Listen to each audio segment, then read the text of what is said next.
तो हेलो दोस्तों, स्वागत है विस्फोटक क्लासेस में आप लोगों का। मैं राहुल शर्मा आप लोगों का बहुत ज़्यादा स्वागत करता हूं।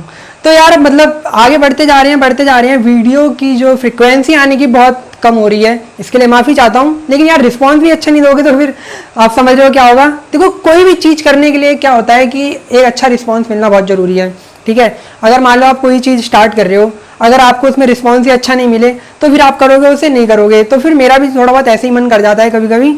लेकिन फिर वही वाली बात है कि हम ये नहीं सोचेंगे कि भैया जो मतलब आप रिस्पॉन्स कैसा दे रहे हो, हमें ये नहीं सोचना है बिल्कुल भी। ठान लिया है तो करना है तो करेंगे, चाहे धीरे धीरे, लेकिन सब होगा। तो अब तीसरे चैप्टर पे मैं यहाँ पे वीडियो बनाने के लिए आया हूँ, ठीक है। अब आप कहोगे कि दूसरे चैप्टर की तो सारी वीडियो आई नहीं, तीसरे चैप्टर पे कैसे जंप मार रहे हो। तो आप कौन सा देखते हो दूसरे चैप्टर की वीडियो जो यहाँ पे आगे बात करने यार। तो जो पढ़ा रहे हैं उसे ऐसा नहीं कि पढ़ो, ढंग से पढ़ो, ठीक है। दूसरे चैप्टर की वीडियो नहीं आई है अभी, तो इसका मतलब ये नहीं कि आप तीसरे चैप्टर पे जंप नहीं मार सकते। एक बिल्कुल फ्रेश चैप्टर है, ठीक है, फ्रेश चैप्टर और ध्यान से पढ़ने वाली चीज है। एक दो चीज दूसरे चैप्टर की यूज होंगी, मैं ऐसा नहीं कह रहा कि नहीं होंगी यूज, ठीक है। पहले के चैप्टर बहुत ज्यादा इंपॉर्टेंट रखते हैं, लेकिन इतना नहीं यूज होगा। तो तीसरे चैप्टर पे हम आते हैं। तो चैप्टर का नाम क्या है, लगाओ फिर बढ़िया करके हेडिंग। चैप्टर का नाम है आपका विद्युत धारा, चैप्टर नंबर तीसरा, अकॉर्डिंग टू एनसीईआरटी के अकॉर्डिंग, ठीक है। विद्युत धारा चैप्टर नंबर 3। बहुत सारे कंसेप्ट समझेंगे यहाँ पे हम लोग। तो फिर स्टार्ट करते हैं हम लोग। विद्युत धारा आप लोग 10th क्लास में जरूर पढ़ के आए होंगे। अब देखो वहां बैठा हुआ एक बंदा कह रहा है मुझसे मत पूछ लेना, मुझे कुछ नहीं आता। 10th क्लास मैंने कैसे पास करी मुझे भी नहीं पता, और नंबर जिस तरीके से बढ़ रहे हैं अब तो कुछ पता ही नहीं होने कि होना क्या है। तो विद्युत धारा हमारा ये पहला हेडिंग होगी, लगाओ इसे हेडिंग। इलेक्ट्रिक करंट जिसे इंग्लिश में हम लोग कहते हैं, ठीक है। तो जो हमारे इंग्लिश मीडियम के दोस्त हैं वो भी आए हैं, जुड़े हैं अगर, तो इलेक्ट्रिक करंट, ठीक है। तो क्या चीज़ है मतलब इलेक्ट्रिक करंट या विद्युत धारा जिसे मैं बात करूं। देखो होता क्या है कि मान लो हमने एक छोटी सी चीज बनाई, ध्यान से देखो, ठीक है। छोटी सी ही बनाई है, कोई बड़ी नहीं बनाई। तो इसके इतने से एरिया में से क्रॉस सेक्शन जिसे कहते हैं हम लोग, या अनुप्रस्थ काट जिसे कहते हैं, ठीक है, ये छोटा था, इसमें से कितना आवेश निकल गया, ठीक है। चलो एक बार फिर से कमांड स्टार्ट करते हैं। इस छोटी सी चीज में से, ठीक है, इसके क्रॉस सेक्शन में से डेल्टा टी समय में या कुछ भी समय हो, कोई भी समय हो, उसमें से कितना आवेश निकल गया भाई। कितना आवेश डेल्टा टी सेकंड में निकल रहा है, उस पूरी चीज को हम लोग कहेंगे इलेक्ट्रिक करंट, विद्युत धारा, ठीक है। छोटी सी अनुप्रस्थ काट में से जो आवेश निकल रहा है, कितने समय में निकल रहा है, वही चीज तुम्हारा विद्युत धारा कहलाती है, समझ गए। यानी कि आवेशों का ही प्रवाह या आवेश जो रेस लगा रहे एक दूसरे से, उनको ही हम लोग विद्युत धारा बोलते हैं विद रिस्पेक्ट टू टाइम, यानी कि समय के सापेक्ष, ठीक है। तो अगर मैं विद्युत धारा की छोटी सी परिभाषा लिखूं तो क्या होगा, ठीक है। आवेशों के प्रवाह की दर को, ध्यान से देखो इस लाइन को, आवेशों के प्रवाह की दर, मोस्ट इंपॉर्टेंट लाइन है भैया ये। आवेश का प्रवाह तो हो रहा है, लेकिन किसके दर, उसकी दर समय के साथ, दर को विद्युत धारा कहते हैं, ठीक है, विद्युत धारा कहते हैं।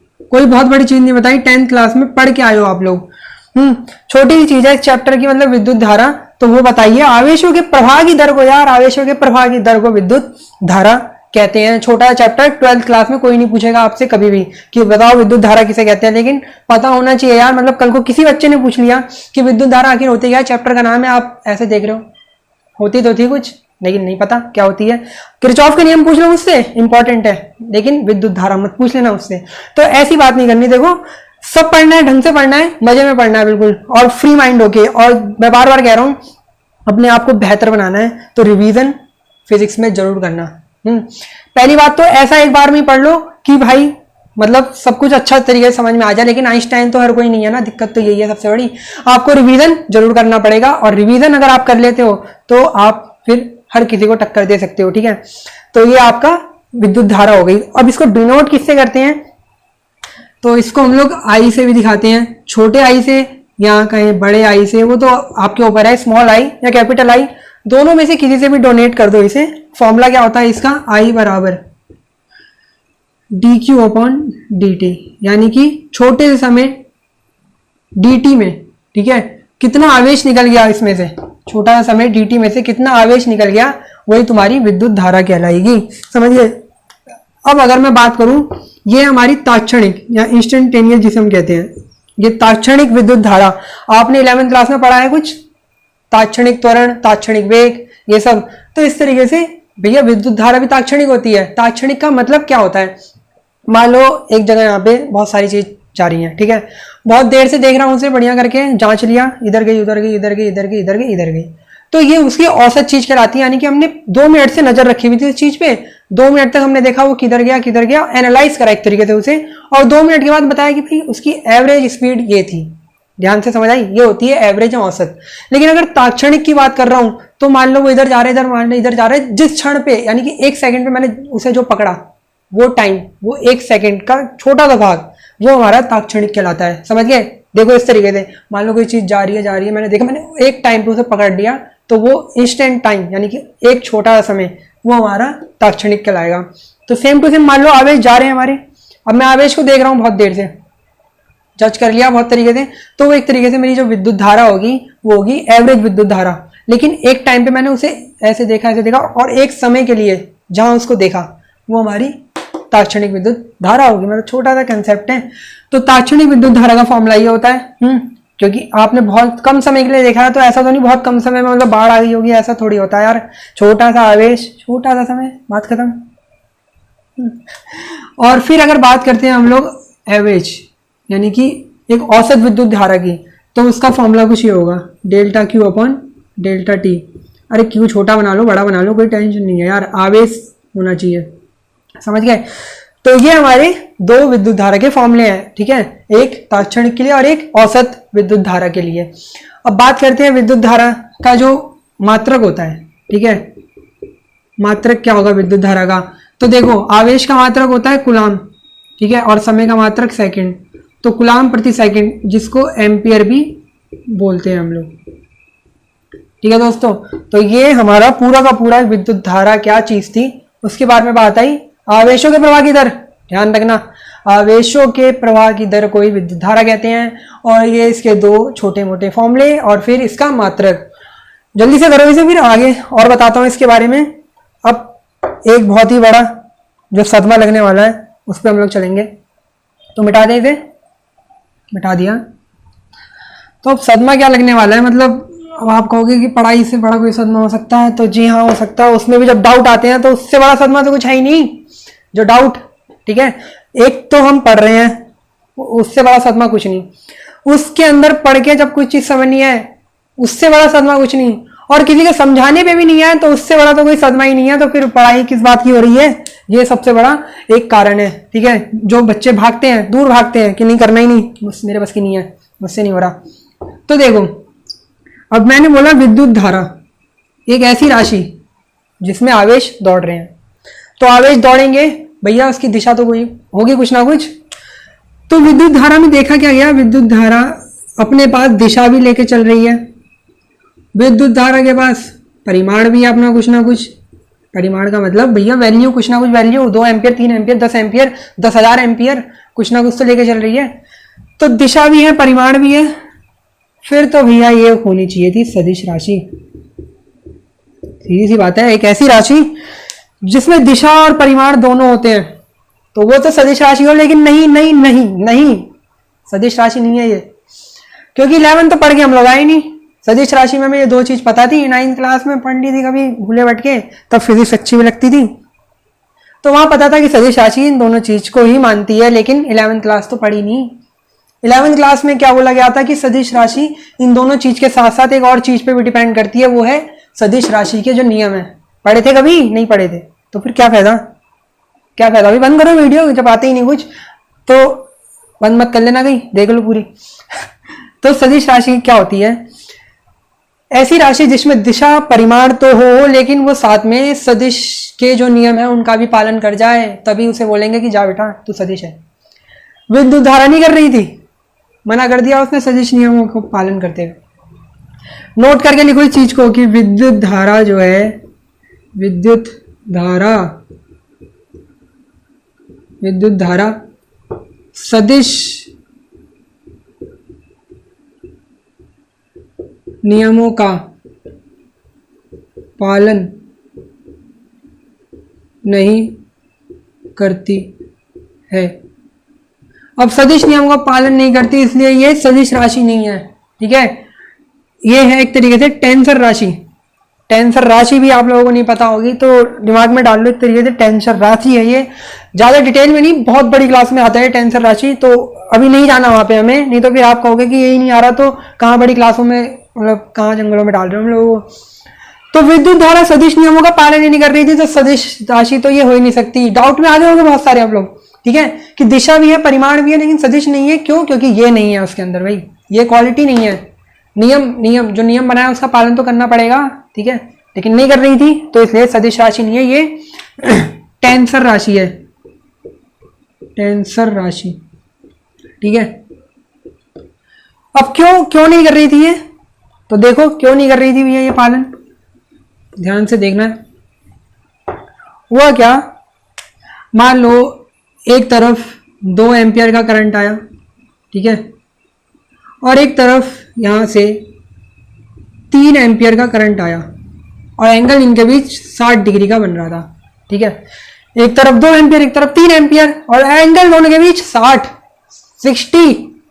डिग्री का एंगल।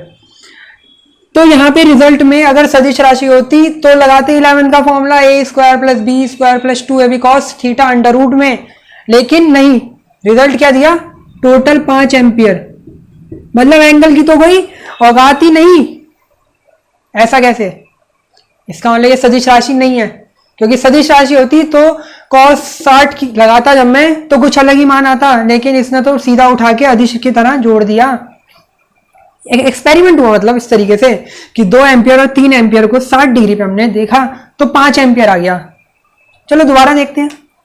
दोबारा देखा, अब 3 एम्पियर दिया इधर से, ठीक है, 3 एम्पियर इधर से, और इधर से फिर यहाँ पे 5 एम्पियर मान लो, कुछ भी मान लो यार, मानने में क्या जा रहा है। और एंगल दोनों के बीच इस बार 90 डिग्री का एंगल लगाओ जरा वहां पे, 90 डिग्री, खत्म कहानी। cos 90 का मान 0। लेकिन नहीं, रिजल्ट में क्या मिला, दोनों को जोड़ो 9 एम्पियर, फिर से वही अदिश वाला। तो फिर इस बात से पता चल गया कि ये तो नियम का पालन ही नहीं कर रही भाई, तो इसलिए ये कैसी राशि होगी, अदिश राशि या टेंसर राशि। अदिश मान के चल लो भी, लेकिन होती टेंसर है, पहले बता रहा हूं।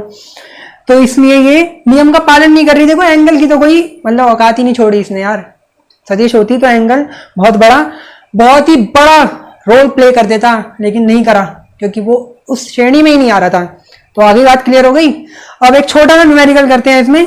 ठीक है, क्या पढ़ा, विद्युत धारा की छोटी सी परिभाषा, छोटे से 2 फॉर्मूले, मात्रक, और एक छोटा सा राज कि ये अदिश है, सदिश है, क्या है, बवाल क्या है, ये तो पढ़ लिया। तो अब बात करते हैं इसके छोटे से न्यूमेरिकल पे भी। अब न्यूमेरिकल वही 10th क्लास वाला, आवेश इतना है, 2 सेकंड में दौड़ रहा है, धारा कितनी होगी, नहीं बेटा ऐसे नहीं चलेगा। बड़ी क्लास में आ गए हो तो कुछ छोटा सा अच्छा सा प्यारा सा एक सवाल लो। ठीक है, सवाल क्या दिया आप लोगों को, आपको दिया है आवेश कुछ, ये कुछ भी ले लो सवाल, t² + 1 + 4। ठीक है, यानी कि आपको आवेश दे दिया समय के पदों में, q = t² + 1 + 4। ठीक है, अब आप कहोगे ये 5 ही लिख दे, क्या जा रहा है, मर्जी मेरी, सवाल कैसा भी आ सकता है। ठीक है, ऐसी कोई बात नहीं है। देखो सवाल किस रूप में भी आ सकता है, यहाँ पे t² + t + 4 कुछ भी हो सकता है। यहाँ पे मैं आपको चीज समझा रहा हूँ, उस पर ध्यान रखो यहाँ पे। ठीक है, समझना है आपको, रटना नहीं है, सवाल कैसा भी दे दे। ठीक है, वही थोड़ी जो किताब में वही सवाल मिलेगा, मतलब कुछ ऐसा थोड़ी होगा यार, मतलब समझो सवाल को, समझो। ये सवाल दिया है और आपसे पूछ रहा है ज्ञात करो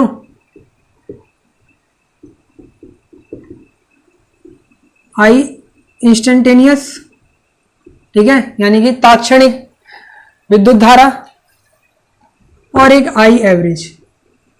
I एवरेज का मतलब अभी बताया था मैंने, औसत विद्युत धारा। ये 2 चीज याद करनी है। ठीक है, वो भी कब, t = 0 से t = 2 सेकंड के बीच। t बराबर 0 से t बराबर 2 सेकंड के बीच आपको ज्ञात करनी है ये दोनों चीजें, ठीक है। एक बार बताओ, t बराबर 2 से t बराबर 0 से 2 के बीच क्या ये ज्ञात हो जाएगा? अबे होगा ही नहीं भाई, क्यों नहीं होगा, मतलब क्या नहीं होगा, होगा ही नहीं। अभी आपको मैंने बताया स्टार्टिंग में कि अगर मैं 0 से 2 सेकंड के बीच में किसी विद्युत धारा को एनालाइज कर रहा हूं तो वो एवरेज में गिनी जाएगी, वो ताक्षणिक नहीं होगी। तो 0 से 2 के बीच में ताक्षणिक कैसे गिनूंगा भाई, वो तो एवरेज में गई। इसका मतलब 0 सेकंड में देख सकता हूं मैं इसे, या t बराबर ठीक 2 सेकंड में, जैसे ही t 2 सेकंड हुआ मैंने x पकड़ लिया और कहा ये भैया ये था इसका विद्युत धारा का मान ताक्षणिक वाले का। क्लियर? तो ये दो चीजें हैं, ठीक है, इसको ध्यान रखो, समझो क्या बोलना चाह रहा हूं मैं, ठीक है। सवाल बनाएगा अच्छा करके पागल, बढ़िया करके बनाएगा, और होंगे भी आप जैसे पागल बनेंगे, लेकिन समझो उस चीज को, ठीक है। तो t बराबर 2 सेकंड में मुझे निकालनी है ताक्षणिक, ना कि t बराबर 0 से 2 के बीच में।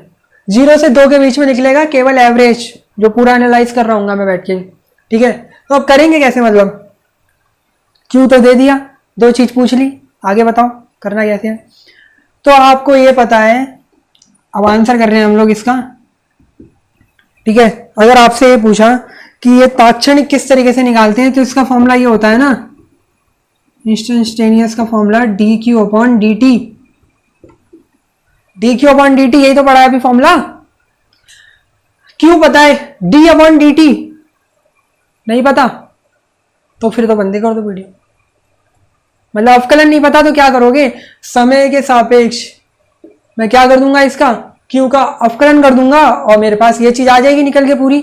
मुझे क्यू दे रखा है, मुझे ये चीज नहीं पता बस, ठीक है, यानी कि हटाओ ये चीज, ये दी रखी है बस, चाहिए क्या इसमें, d/dt, कर दूंगा क्या इसका अवकलन। तो इक्वेशन 1 बनाई इसे और कर दिया इक्वेशन 1 का अवकलन समीकरण 1 का, समय स्मॉल t के सापेक्ष अवकलन करने पर। देखो ये सब आप पढ़ के आ रहे हो 11th क्लास में, नहीं पढ़ा तो फिर दिक्कत तो होनी है। अवकलन नहीं पढ़ा तो मैथ में भी था वहां पे भाई, 13वां चैप्टर पढ़ा ही नहीं, आ गए यहाँ पे मुंह उठा के। समय t के सापेक्ष अवकलन कर दिया मैंने उस q का, तो q की जगह हो जाएगा dq/dt, dq/dt, ठीक है। q का किसके सापेक्ष, समय के सापेक्ष, तो d/dt। अब t² का क्या होता है, 2t + 1 + 0 सब 0, कांस्टेंट है, आता ही नहीं, करा ही नहीं। अरे क्या करा फिर, छोटी सी चीज नहीं करी तो। फॉर्मूला भी बताऊंगा यहाँ पे, ठीक है। क्या होता है, n x⁻n-1 dx⁻n, ये फॉर्मूला होता है, ठीक है। अब n की जगह यहाँ पे क्या है, 2 है तो 2 उठाया, x की जगह t, n-1 2 - 1 यानी कि 1, तो अब t की पावर 1 को भी दिखाऊं क्या, कोई नहीं दिखाता भाई, किसी की पावर 1 को दिखाने से मतलब ही नहीं बनता, मतलब ही एक ही है। पावर 0 तो वहां खत्म कहां नहीं हुआ, 1। और फिर ये नियतांक है, नियतांक, अरे यार मतलब क्या बात, समझो इसको, समझो, कोशिश करो। अगर मैंने एक ब्लैक बोर्ड में 4 लिख दिया, आधे घंटे बाद आऊंगा, वो 4 की वैल्यू क्या 5 में बदल जाएगी, कभी नहीं बदलेगी। ये एक ब्लैक बोर्ड में लिखा हुआ है, एक की कीमत एक ही रहेगी हमेशा, कितना भी समय क्यों ना बीत जाए। तो जो भी कांस्टेंट है उनका समय कितना भी बढ़ा दो, कांस्टेंट का 0 ही रहेगा हमेशा, ये बात पता है, फॉर्मूला भी होता है। तो मैंने 0 और 0 लिख दिया, तो मेरा dq/dt का जो मान आया वो आया 2t, ठीक है। t बराबर 2 सेकंड में मुझसे पूछ रहा है इंस्टेंटेनियस करंट, ताक्षणिक करंट, ठीक है, विद्युत धारा। तो t बराबर 2 सेकंड रखा मैंने, जो कि अब ये i ताक्षणिक हो चुका है, तो i इंस्टेंटेनियस का जो निकल के आएगा, ठीक है, t की जगह क्या रख दूंगा, 2 रख दूंगा, तो 4 एम्पियर, यानी कि 4 एम्पियर मान आया मेरा t बराबर 2 सेकंड में विद्युत धारा का। सिंपल सी चीज, सिंपल, ठीक है। तो ये पहला पार्ट हो गया मेरा, फटाफट नोट कर लो। अब इधर की तरफ मैं सेकंड पार्ट निकालता हूं, एवरेज। ठीक है। एवरेज का फॉर्मूला भी पढ़ा है, delta Q upon delta T, यानी कि इसको मैं लिख सकता हूँ Q2 minus Q1 upon T2 minus T1। छोटी सी चीज, बेसिक चीज, एवरेज के लिए ये वाला फॉर्मूला। अब Q2 Q1 के मान किस तरीके से कहूंगा, समय देखो 0 से 2 के बीच, एक बार 0 लगाओ Q की जगह, एक बार लगाओ 2, ठीक है, और मान निकालो और रखो, आंसर पाओ, सिंपल सी चीज। तो एक बार T बराबर, इसे इक्वेशन नंबर आप बना लो 2, ठीक है, क्योंकि अभी आपको इनके मान नहीं पता तो ऐसे ही छोड़ दो, निकालो मान। T बराबर 0 रखने पर, कहाँ रख रहे हैं, समीकरण 1 में, ठीक है, समीकरण 1 में T बराबर 0 रखने पे तो Q बराबर भी अपने पास क्या आएगा, 0 ही आएगा। नहीं भाई 0 नहीं आएगा, 5 आ जाएगा। T बराबर 0 रखा, ये तो खत्म, 1 और 4 5, तो Q1 अपने पास ही आ गया। ऐसे अब T बराबर 2 रखूंगा, ठीक है, तो Q2 बराबर कितना आ जाएगा, 2 का square plus 1 plus 4, 4 plus 1 plus 4 यानी कि 9, ठीक है, 9 कूलम। Q2 का मान ये आया। तो अब समीकरण नंबर 2 से अब मैं लिख देता हूं, क्या लिखूंगा, आई एवरेज बराबर Q2 की जगह 9, Q1 की जगह 5, ठीक है, T2 की जगह 2, T1 की जगह 0। भैया T2 2 सेकेंड, 9 में से करा तो 4/2, 2 एम्पियर, यानी कि एवरेज जो आएगी वो 2 एम्पियर और जो ताक्षणिक आएगी वो 4 एम्पियर। तो ये छोटा सा सवाल था हमारा, ठीक है। तो आप लोगों को पसंद आई होगी ये वीडियो, अगर पसंद आए तो शेयर करो इसे, ठीक है। सबका मतलब भलाई एक तरीके से होनी चाहिए ना, आप लोगों को समझ में आया, औरों को भी समझ में आए, ठीक है। लॉकडाउन चल रहा है, पढ़ तो रहे हो नहीं, वैसे भी थोड़ा बहुत पढ़ लो, कुछ अच्छा ही मिल जाएगा। करो सब्सक्राइब करो चैनल बस, और क्या, बेस्ट ऑफ लक।